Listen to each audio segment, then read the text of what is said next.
Now let us revise the main aim. What is our goal? What is aim of this creation head to toes? Aim is to experience ultimate truth. What is the truth? State of yoga.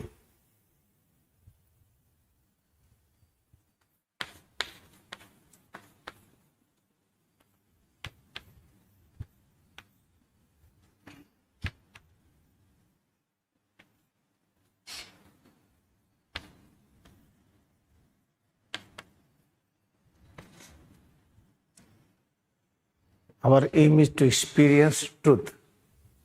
Truth is called Sat. Sat also we write like this, Satya. That is state of you. How to understand it? State of you, try to practice this from nearest of near head to toes. Select any part of head to toes, or any perception within, any change within, accept that exists, accept that represents a state of yoga. Okay, all right, we accepted? No, we have not accepted. We say we have accepted. When you will accept it, and within each and every change, within each and every part, you will believe Mahavatar Baba is there. If Mahavatar Baba is there, all ascended masters who are with Mahavatar Babaji and great avatar, Yoga Avatar Lahiri Mahashaya, Gyanatari Tishagiri, Paramhansa Yogananda, and go more. Many other prophets like Jesus, Buddha, Kabir Sahib, Guru Nanak Dev Ji, all exist within each and every perception we feel. Then what is the highest work? Increase awareness more and more. What is awareness? Try to increase more concentration of mind on self.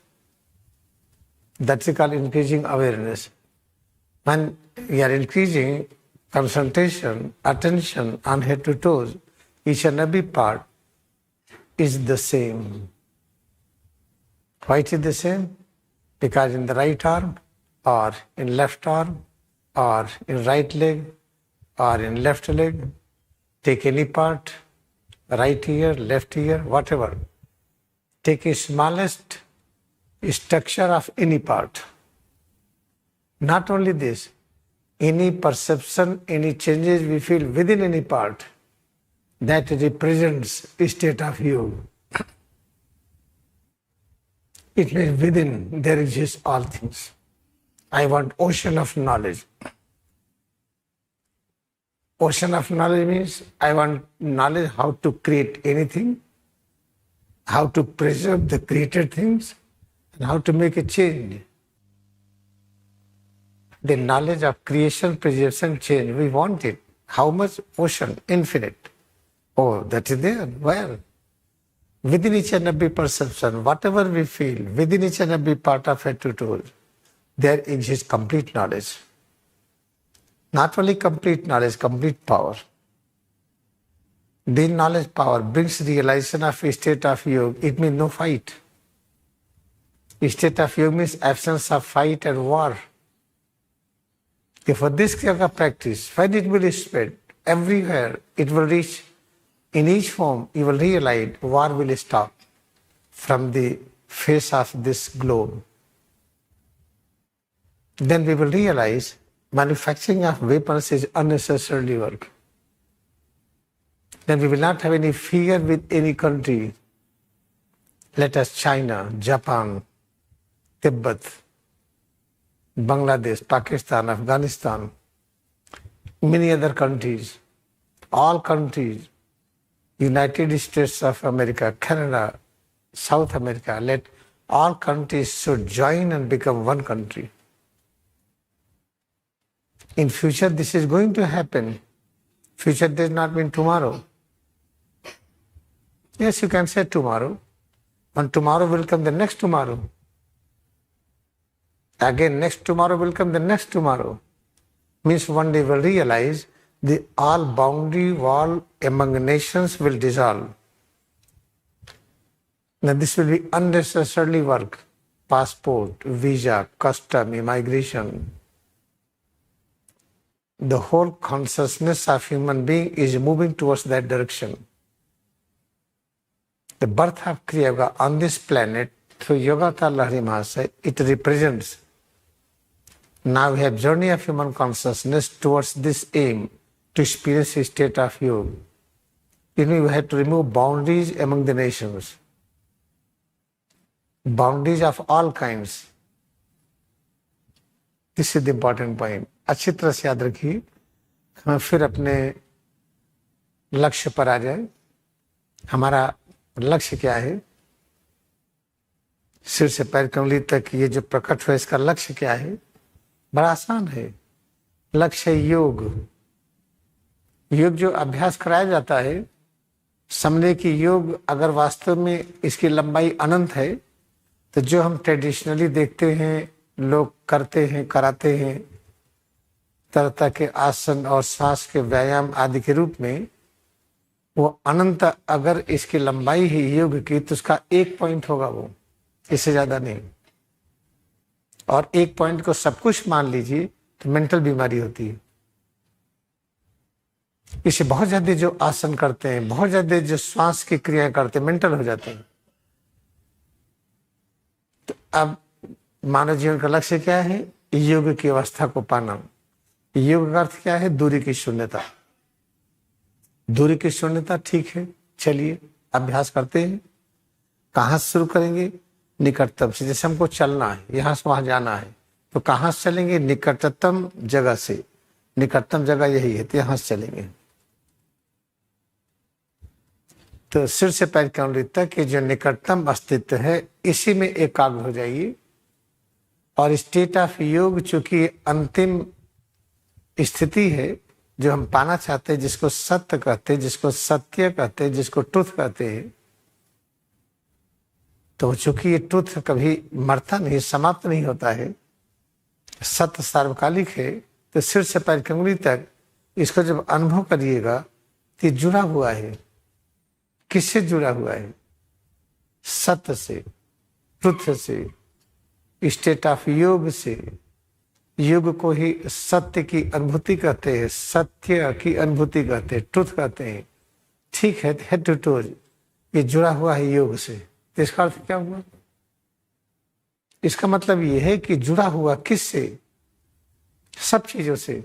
हम चाहते ज्ञान. कौन सा ज्ञान? निर्माण का, सृजन का, सुरक्षा का, परिवर्तन का. ठीक है, पहले तो इसी का निर्माण सीखेंगे हम. सिर से पैर की उंगली तक इसका निर्माण कैसे करते हैं? रिपेयर की क्रिया निर्माण का एक भाग है. निर्माण करने के बाद इसकी सुरक्षा कैसे करते हैं, फिर इसमें परिवर्तन कैसे करते हैं, ये पूरा ज्ञान हो जाने के बाद इस ज्ञान का विस्तार होता है. तो सिर से पैर की उंगली तक प्रत्येक अंग को अनुभव करिए. स्टेट ऑफ योग को अभिव्यक्ति है. दाहिना हाथ क्या है? योग की अनुभूति. दाहिने हाथ की अनुभूति योग अवस्था का अनुभूति है. ये समझ में नहीं आ रहा, और गहराई में समझिए. योग का मतलब सबसे जुड़ा हुआ है. हम दाहिने हाथ की अनुभूति कर रहे हैं. इसी अनुभूति में विद्यमान है महाअवतार बाबा जी, योगावतार लहरी महाशय, ज्ञानावतार ऋक्तेश्वर गिरी, परमहंस योगानंदा, और पीछे जितने भी अवतार हो चुके हैं, सब इसी में है. और क्या है? योग की अर्थ क्या है? दाहिना हाथ या बायां हाथ, दाहिना पैर या बायां पैर, दाहिनी पीठ या बाईं पीठ, पेट, सीना, गला, चेहरा, सिर या कुछ भी, इसमें होने वाला एक एक परिवर्तन है क्या? योग की अवस्था की अभिव्यक्ति है वो. इसका अर्थ क्या है? जब मुट्ठी बंद किए, कड़ा किए, ढीला किए, तो कड़ेपन की प्रत्येक यूनिट, चाहे कड़ापन हल्का करिए, थोड़ा और करिए, थोड़ा और करिए, एकदम कड़ा करिए, कड़ेपन की प्रत्येक यूनिट ये व्यक्त करती योग की अवस्था. इसको कैसे समझेंगे कि सिर से पैर की उंगली तक प्रत्येक अनुभूति जो हम करते हैं, कड़ेपन की, ढीलेपन की, गर्मी की, सर्दी की, योग की अवस्था व्यक्त करती है। इसका मतलब क्या है? उसी अनुभूति में सब कोई विद्यमान है। हम चाहते हैं भगवान राम और कृष्ण से मिलना, हम चाहते हैं हनुमान जी गणेश से मिलना, ब्रह्मा विष्णु शिव से मिलना, हम चाहते हैं महाअवतार बाबा जी, सभी अवतार के अवतार, और योगावतार लहरी महाशय, ज्ञानावतार इक्तेश्वर गिरी, परमहंस योगानंदा और जितने भी अवतार हुए सबसे मिलना। तो जो प्रत्येक अनुभूति है उसी अनुभूति में विद्यमान है वो। अब गर्मी लग रही है, अरे गर्मी अच्छी नहीं लगती, अरे तो गर्मी जब लगेगी तो क्या सबका साथ छोड़ देंगे?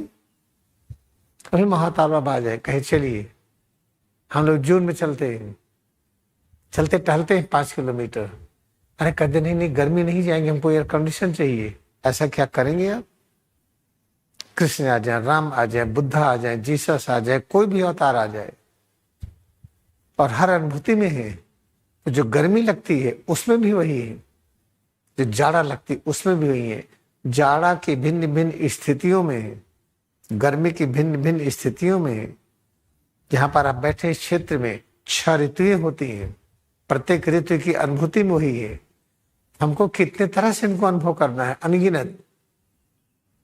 इसे जो भारत देश के जिस क्षेत्र में 6 ऋतुएं स्पष्ट रूप में होती हैं, प्रत्येक ऋतु में होने वाले सिर से पैर की उंगली तक इसमें जो परिवर्तन प्रकट होता है, प्रत्येक परिवर्तन में इतना प्रेम करीब सब कुछ वही है, उसी में सब कोई है। इस अभ्यास में लग जाइए, आप देखेंगे बीमारी है ही नहीं, तनाव चिंता है ही नहीं, डर भय है ही नहीं, अभाव नहीं है। जिन चीजों की वास्तव में आवश्यकता है आपके पास आएंगी, जिसकी आवश्यकता नहीं है वो आएगी तो बोझ बनेगा। कोई चीज जरूरत नहीं वो आ गई तो बोझ होगा कि नहीं? तो इसे बहुत अच्छे तरीके से याद रखिए कि आज से फिर हम अपने अस्तित्व के विषय में जान लीजिए। लेटे हो, बैठे हो, खड़े हो, चलते हो, काम करते हो, कुछ भी करते हो, प्रत्येक अनुभूति पूर्ण अस्तित्व की अनुभूति है, योग की अवस्था को व्यक्त करती है।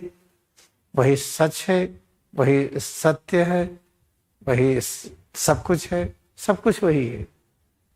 हम करते क्या है? सारी अनुभूतियों का अच्छा नहीं लगता है,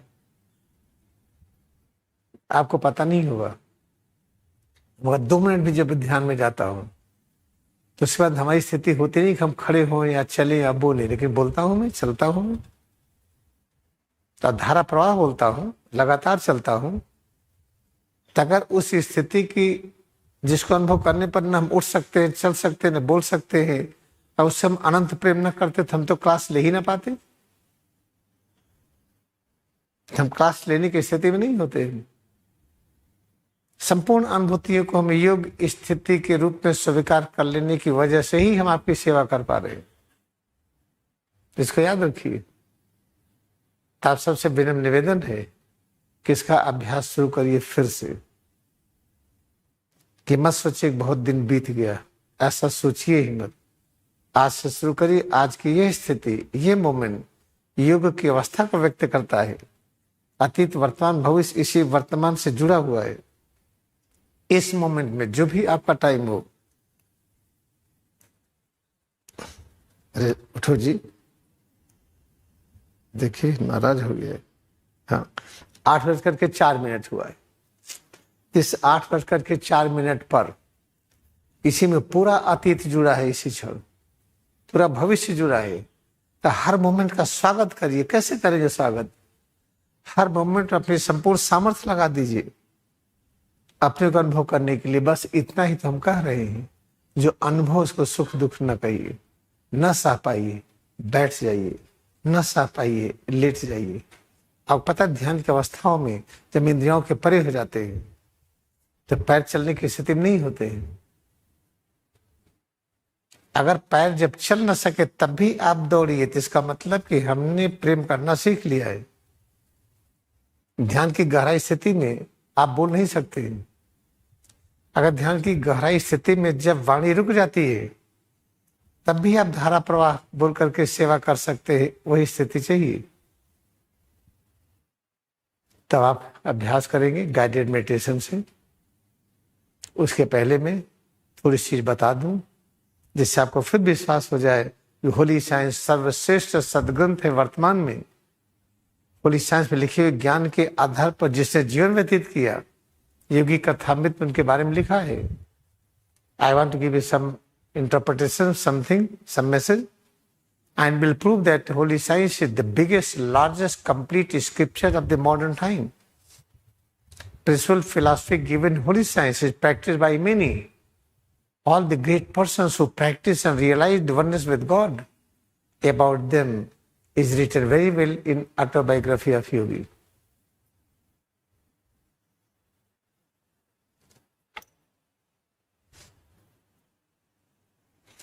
ये सब किताबें देख लीजिए, इसको पढ़िए तो पागल हो जाएंगे, क्योंकि समझ में आएगा नहीं। कोई चीज समझ में ना आए फिर पढ़ते रहिए तो पागल तो होना ही है। Try to see these scriptures, keep on reading, you will be mental mad. How? Try to read and don't understand, that will create mental condition. Therefore, in modern times, many youth are becoming mental. Spiritual is expanding. They try to become spiritual, and they are caught in the unscientific network of the practice. The Paramahansa Yogananda demonstrated, see the effect of spirituality. He left body willingly, body remained undecayed, weeks together.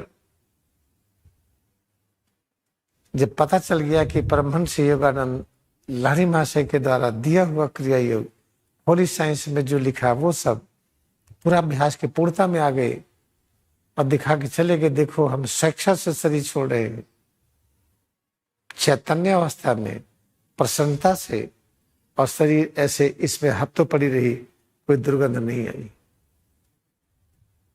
तो इसे और कहीं भी दिमाग ले ही मत जाइए। कुछ दिनों तक होली साइंस, ऑटोबायोग्राफी ऑफ योगी, योगी कथा में से लगातार जुड़े रहिए, अभ्यास करते रहिए।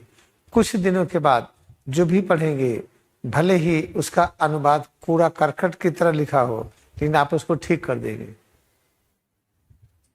आइए हम आपको कुछ चीजें बताते हैं।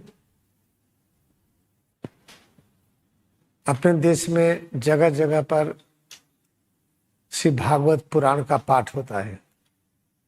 1 हफ्ते 10 दिन लोग बैठ करके घर भर मित्र मंडली सुनते हैं, फिर भंडारा होता है। तो देश ठीक हो नहीं रहा है। ऐसा क्यों?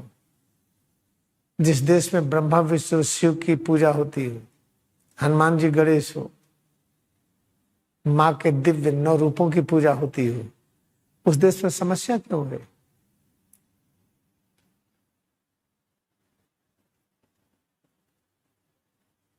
इसका मतलब कि हम जो कुछ पढ़ते लिखते हैं समझ में नहीं आता। उसको समझने का तरीका क्या है? किसी का भाष्य पढ़ने से नहीं आएगा।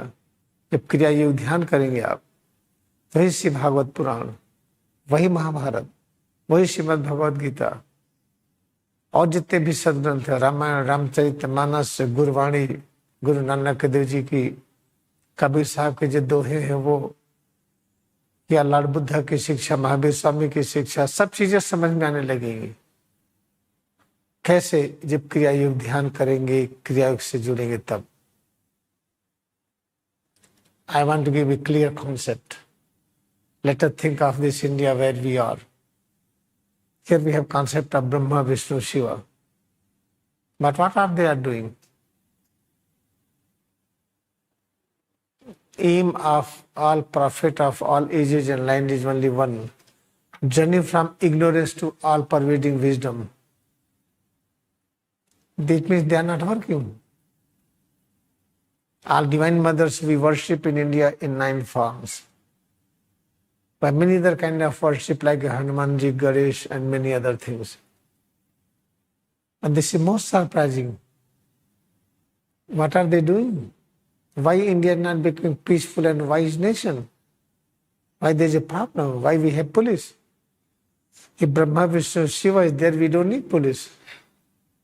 We do not need army to protect the nation, because already these are there. It means we don't understand. Now let us understand clearly. First I am going to tell in Hindi, then I will explain in English shortly. देखिए genesis के बारे में सामिक तेसरे ने लिखा है कैसे दुनिया प्रकट हुई। इसका पहला चैप्टर है जिसको वेद कहते हैं, वेद गॉस्पेल। 22 पेज में सारे वेदों का वर्णन हो गया है।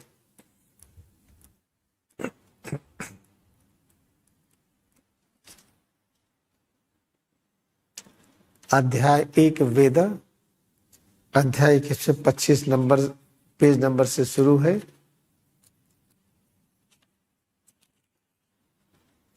पेज नंबर 53 तक, नहीं 25, 25, 50 यानी 28 पेज में पूरा का पूरा वेद है। ये जो वेद कभी पब्लिश हुआ रहा होगा, जो वेद वर्तमान में है या जो वेद भविष्य में प्रकाशित होंगे, सब कुछ इस 25 पेज में दिया है।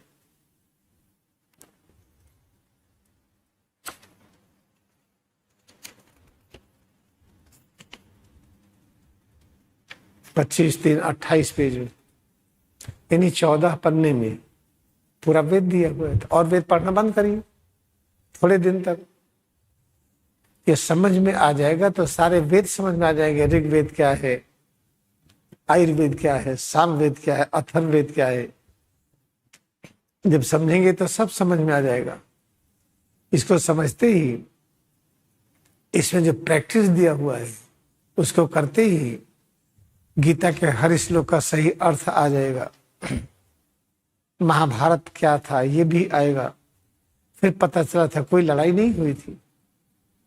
फिर रामायण रामचरितमानस क्या है ये भी समझ में आ जाएगा। ये भी पता चलेगा ऐसी कोई लड़ाई नहीं हुई थी कि राम रावण के बीच में लड़ाइयाँ हुई और राम ने संकल्प किया कि सभी राक्षसों का संहार करना है, खत्म करना है। ऐसा क्यों लेंगे? अवतार आते हैं सबकी रक्षा के लिए। इसलिए मैंने आपसे कहा कि ये होली साइंस अगर आप अच्छी तरह से इसको अपना लिए, कैसे अपनाएंगे? आपके पास किताब हो। दूसरी चीज, किताब नहीं तो आपको उसमें मिलेगा, गूगल में डाउनलोड कर लीजिए। फिर जो हम आपको पढ़ाते हैं बताते हैं इसी में से यूट्यूब सुनिए और अभ्यास करिए। इसको करने के बाद देखिए सब चीजें समझ में आ जाएंगी। इसमें देखिए जेनेसिस कितना स्पष्ट लिखा है, एकदम साफ साफ कैसे प्रकट हुए और कैसे हम जब तक चाहे रह सकते हैं, स्वेच्छा से जब चाहे हम जा सकते हैं। और आइए पढ़िए श्रीमद् भागवत में, उसमें क्या लिखा है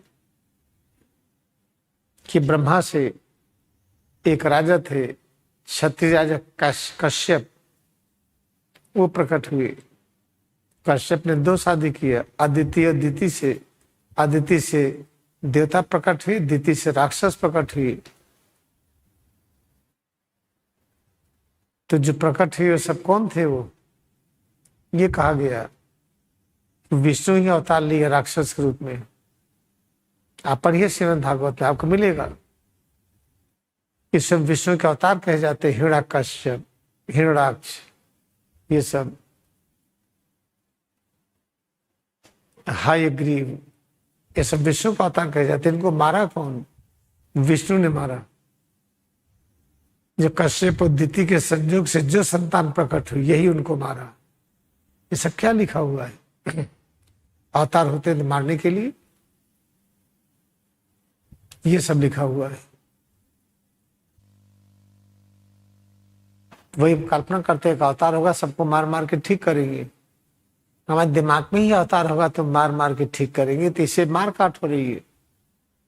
घर में भाई भाई से लड़ाई, माता पिता बच्चों से लड़ाई, पति पत्नी से लड़ाई, घर के अंदर लड़ाई, घर के बाहर लड़ाई, पूरे गांव में, समाज में, राष्ट्र में लड़ाई, पूरी दुनिया में लड़ाई। क्योंकि हम गलत व्याख्या पर आए हैं कि लड़ाई से मार के जितने अवतार होते हैं, आते हैं, वो सब दुष्टों का वो मर्दन करते हैं, दुष्टों को मार करके समाप्त करते हैं। जब हम पढ़ेंगे तो लड़ाइयाँ होंगी। वहीं पर होली साइंस, इसमें क्या लिखा है? अगर वास्तव में आपको सच पता है, कोई भी चीज अगर सच पता है तो सच का मतलब अहिंसा हो गया, लड़ाई बंद हो गई। अगर सच पता राम ने रावण को मारा तो वहां अहिंसा प्रकट होगा, लड़ाइयां बंद हो जाएंगी। जब अहिंसा प्रकट होगा तो राम रावण को मारेंगे ही नहीं। अगर सच पता चला कि कौरव है, पांडव है, ये भीष्म है, द्रोणाचार्य है, कृपाचार्य है, ये कौन है, अश्वत्थामा है, युधिष्ठिर है, 5 पांडव है, द्रौपदी है, इनके बारे में सच पता चला, सच पता चला तो अहिंसा आ गई, फिर लड़ाई कहाँ होगी? कितना खतरनाक स्थिति हो गई। हम सदग्रंथों को पढ़ते हैं तो क्या पढ़ते हैं? अवतार होगा, लड़ाई करेंगे। उसी समय क्या लिखा हुआ है? जब कालिकी अवतार होगा, लोगों के अनुसार अभी कालिकी अवतार नहीं हुआ है। कालिकी अवतार कब होगा? जब कलयुग और सतयुग की संधि होगा। ये नहीं पता कि कलयुग के बाद सतयुग नहीं आता तो उसका संधि तो हो ही नहीं सकता है। कलयुग का सतयुग से संधि संभव ही नहीं। कलयुग संधि का मतलब होता है मेल जोड़, म्यूटेशन। जैसे सुबह है और रात्रि और दिन का उषा काल, जब दिन और रात में मिलता है सुबह तो उसको उषा काल कहते हैं, जब शाम को मिलता है तो उसको डस्ट कहते हैं, गोधूली कहते हैं। तो जब कल काल का जो संधि काल होगा, मिलन होगा, द्वापर से होगा। कल काल मिलता है द्वापर से, और द्वापर मिलता है एक तरफ कल से, एक तरफ त्रेता से, फिर त्रेता मिलता है एक तरफ द्वापर से, एक तरफ सत्य काल से। अभी यही नहीं पता यहाँ पर। तो उस तरह से उल्टा पुल्टा पढ़ करके कंफ्यूज होंगे तो क्या वायरस नहीं आएगा? तो कोरोना की तरह ही, डेंगू की तरह ही ये जो फैलता है ना, कोरोना डेंगू, लाख सफाई करते रहिए, इसका फैलना रोक नहीं पाएंगे। गलती तो यहां से हो रही है। हमारे दिमाग में जो बैठ गया है कि अवतार होगा तो मारेगा पीटेगा।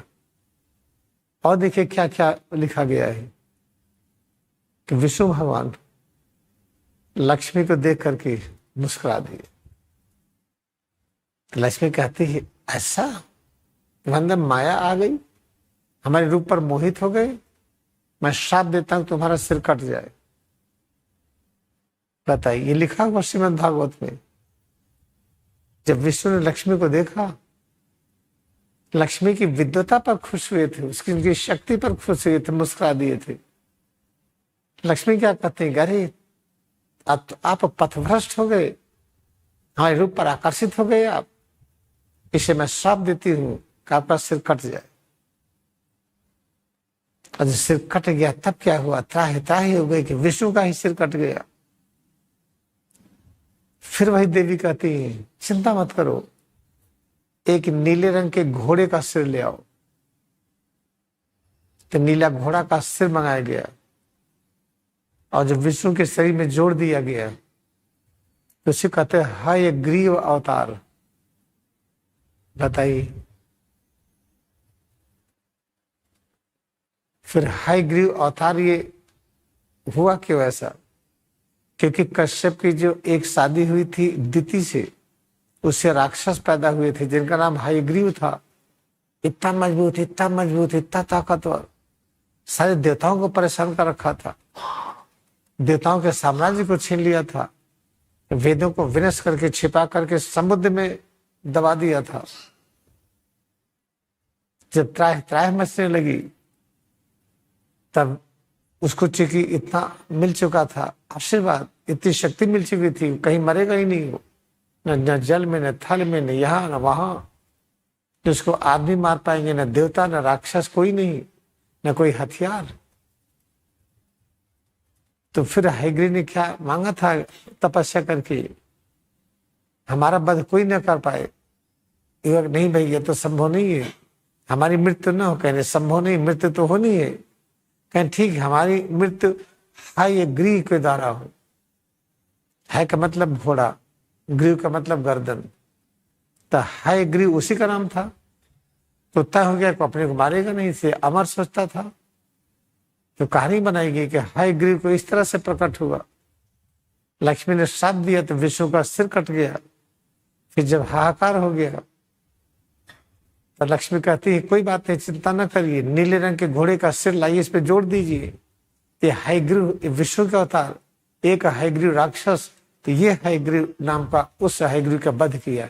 क्या बढ़िया झूठी कहानियां लिखी जाती, वाह। तो उसको पढ़िए, दिमाग खराब रहेगा। बड़े बड़े अवतार होते हैं, मारने के लिए होते हैं दुष्टों का। हमारा पड़ोसी दुष्ट है, अवतार लेंगे, इसका मारेंगे। या हमारा भाई दुष्ट है, हमारी बहन दुष्ट है, हमारी पत्नी या पति या माता पिता कोई न कोई है दुष्ट, अवतार लेंगे, उसको समाप्त करेंगे। यही तो पूरी दुनिया में हो रहा है। इससे तो लड़ाइयां हैं, जो हमने मान लिया है कि बिना लड़ाई के शांति नहीं होगी, बिना मार दिए शांति नहीं होगी, बिना मार दिए व्यवस्था नहीं होगी। इससे पुलिस डिपार्टमेंट बन गया, आर्मी बन गई, इससे हथियार बन गए कि मारो एक दूसरे को। इसीलिए हम आपको फिर सावधान कर रहे हैं, थोड़े दिनों तक इन सबको पढ़ना पढ़ना बंद करके होली साइंस योगी कथा में बस इसको पढ़िए।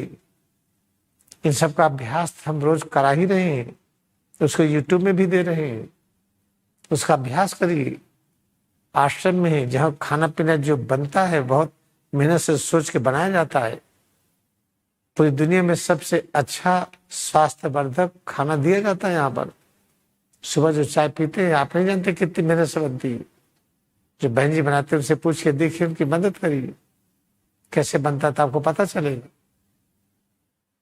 इसलिए बार बार फिर से हम सलाह दे रहे हैं, जो मैं किताबों की इकट्ठा करके रखा हूं दिखाने के लिए, इसको पढ़े कि पागल हुए,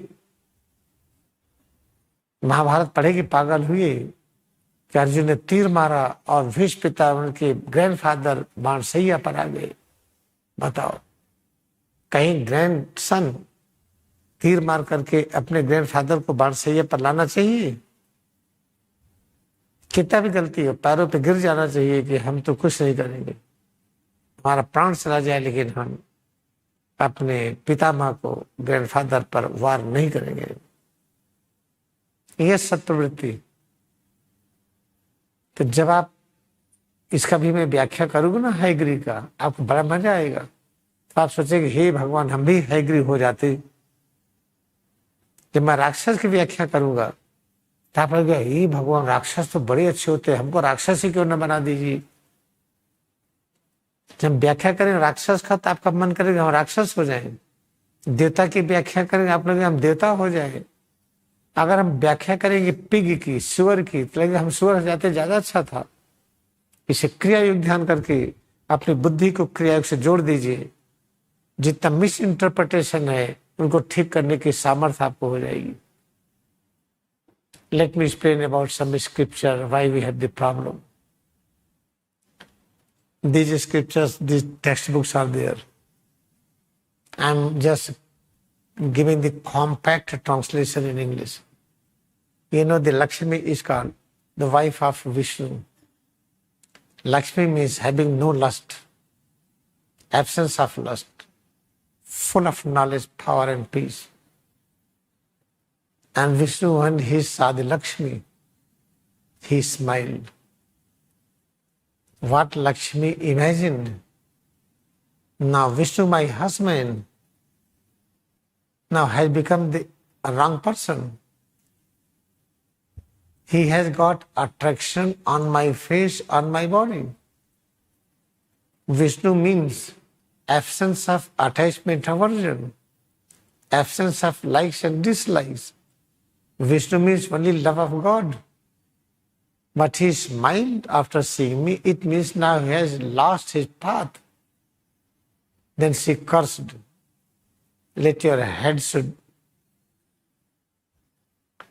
When the head is out, when the head was cut, only Vishnu body was there.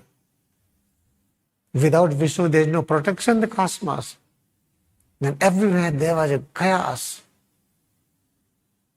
Then all angels came. They keep on praying and praying to Lakshmi. Divine Mother, something has become very bad. Now Vishnu is having no head. He died.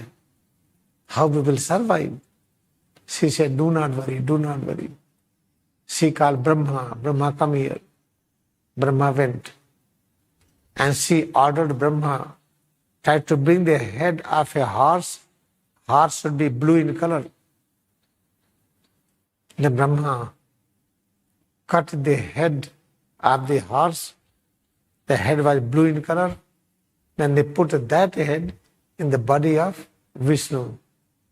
That body is called the Hayagriva. Haya means horse. Griva means neck. If in the human body, in the neck there is a horse, they call the Hayagriva. That is incarnation of Vishnu. And Kashyap was having two wives. One is called Aditi, one is Diti. The Kashyap and Diti both produced Rakshas, devils. One devil was taken birth, named as Hayagriva. Hayagriva. He was having the head like horse, body like human being. He was very powerful. His name was Hayagriva. He was so powerful, nobody can kill him. He can kill anybody. The person becomes so much powerful, they created problem. All angels were crying, he has taken the complete kingdom of angels. He has stolen all the gospels. Everything is chaos everywhere. They came and crying to Divine Mother, crying to Vishnu, crying to everybody. They said, go to the Divine Mother, she will give something. They went to Lakshmi. Lakshmi said, don't worry. Something will be done very nicely. And what was done? When Vishnu smiled after seeing the Lakshmi, oh, she is very beautiful. The Lakshmi cursed Vishnu. You have lost your path. You have become infatuation with me. Then I curse you that your head should be cut. The Vishnu's head was cut. Then again she gave the path, gave the technique, how to bring Vishnu again alive. He called Brahma. Brahma came. She ordered, bring me the head of a blue horse. Blue horse head was made. Then that horse was put in the body that called Hayagriva, incarnation of Vishnu. And that Hayagriva, he was the son of Kashyap and Diti. Then he was so powerful that he started praying and doing tapa. And when he got the blessing, and he wanted that nobody should kill him, he should not die, he should be immortal. Then God said, it is not possible you will be immortal. Then he said, give me one. Tell me, somebody has to kill you. Then he said, okay, all right, Hayagriva should kill me. His name was Hayagriva. Okay, granted. Then Hayagriva only can kill him, nobody else. Then how Hayagriva was created? All this story is called hell story. When try to read it, you will so surprised that Vishnu incarnation is to kill somebody. Such great master Kashyap, very enlightened soul. He has given birth to devil. Not one devil.